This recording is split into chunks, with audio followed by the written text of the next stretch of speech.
Hey everybody, this is a really cool card trick. This is James Galea's 673 King Street, and this is my version of it. So here we go. To start, I've just got a deck of cards, no particular order, and just I could cut it, and the order changes. Sometimes a jack's on top, cut down more, sometimes a queen's on top. So it really doesn't matter. I can shuffle the cards, and all the cards change. I can give the cards a cut,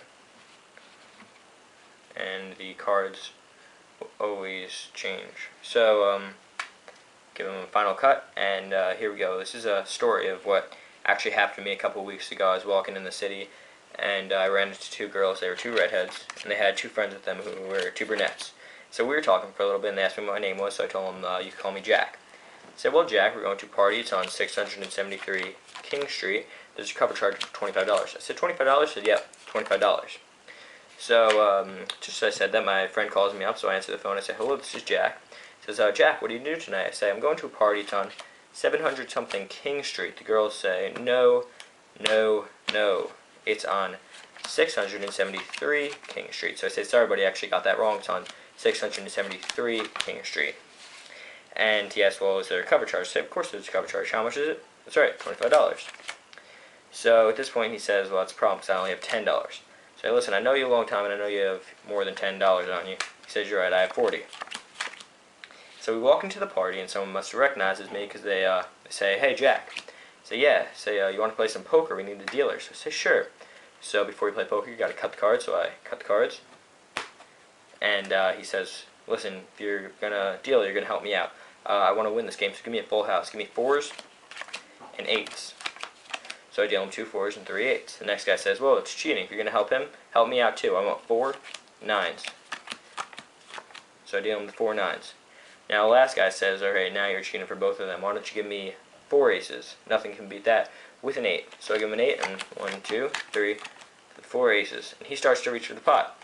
So I said, what the hell are you doing? He says, well, Jack, there's no way for you to win. I said, sure I can. All I need is a straight flush. And that's what I got, and that's my story. That was James Galea's 673 King Street. It's a really cool trick. Here's the tutorial for it. The first thing you're going to do is arrange the cards in a certain order, and you can see the order.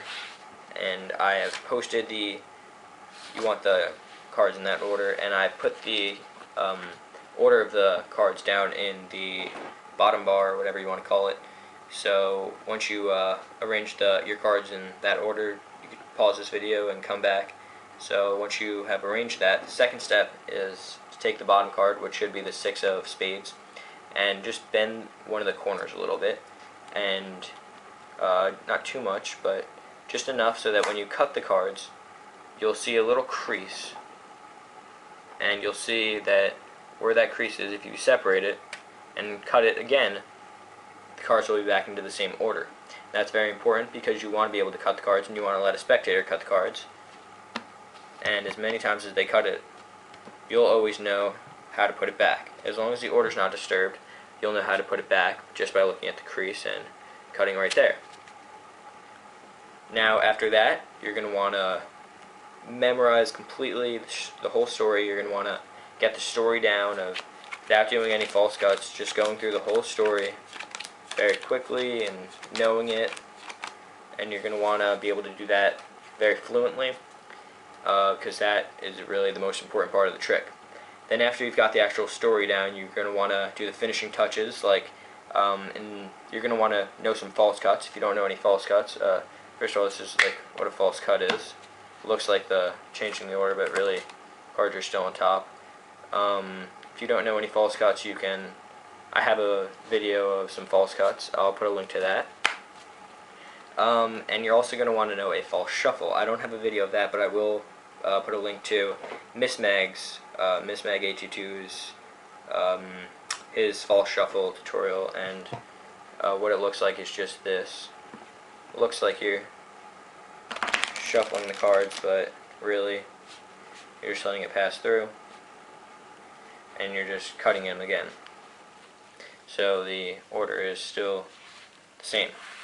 So once you've got all those things down, you can do the trick. And so I'm just going to run through the trick one more time and explain a little more what it is. So you're going to start with the two redheads you meet, and then they have two friends who are two brunettes. You talk for a little bit, and they ask you your name, so you say you can call me Jack. Now, so at this point, they mention a party on 673 King Street. There's a cover charge of $25. So you say, how much? You say $25. Alright, $25. And your friend calls, and now I like to do a false cut at this point. So I separate the cards, do my little false cut, and say, hello, this is Jack. Say, well, Jack, what are you doing tonight? Well, I'm going to a party on 700 something King Street. Now, at this point, you want to take the bottom half of the cards, or the bottom third, put them on the table, say no, do the same thing again, no, no. The party is on 673 King Street. Then slide the cards over and say, oh, sorry, buddy, I got that wrong. It's actually on 673 King Street. And there's a cover charge of, and then you ask the spectator how much, and they say $25. You say, yep, that's right, $25. So now he says, well, that's a problem because I only have 10. I do another false cut here, take the bottom half, tap it right on top, put it down, say, listen, I know you a long time, you have more than that.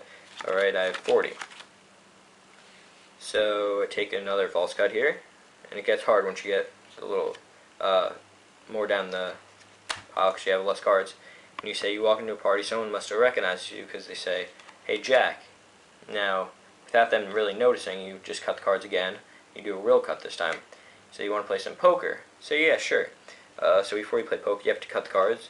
And 9 out of 10 times, when they cut the cards, because of that little break, the bottom card will be a 6 of spades. It's not a 6 of spades this time. So kind of casually, you just have to do another cut and put the 6 of spades on bottom. But most of the time, it works out so the bottom card is the 6 of spades. And if it's not, just keep going with the trick and make sure you glance down, make sure it is. And if it's not, just recut it again.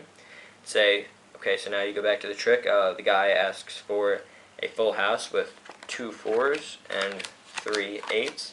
Make sure you say it before you put it down. So then the next guy says, well, it's cheating. Give me 4 9s.